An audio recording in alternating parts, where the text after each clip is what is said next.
in the 12 months since I was elected as the member for Aylesbury and the Villages, I've been struck again and again by the urgent need to reform our SEND system, by the sheer number of people who get in touch having been let down by different parts of the system, whether that's families, teachers, heads, councils, and of course the young people at the heart of it.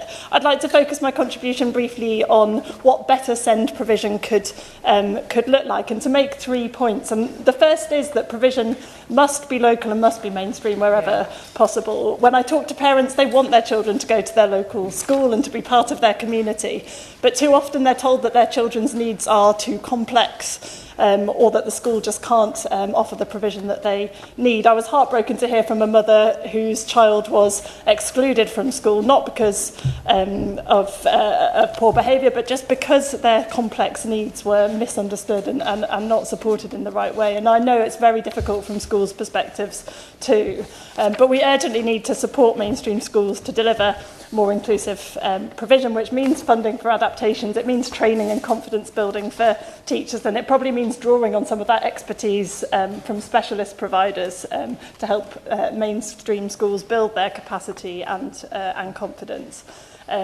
But second, while we should aspire to this local mainstream provision wherever possible, there will always be a need for that specialist provision for children with the most complex needs. And in Aylesbury, we're fortunate to have some really inspiring leaders who are helping to build that capacity. Jane Cole is working night and day to establish a Red Balloon Centre for teenagers with special educational needs on Walton Terrace. It'll open in September, and it's a lovely setting, a safe and nurturing space. The team at the Chiltern Way Academy Trust are working to launch a new SEND sixth form to help SEND children get over the line and into work at the end of their education.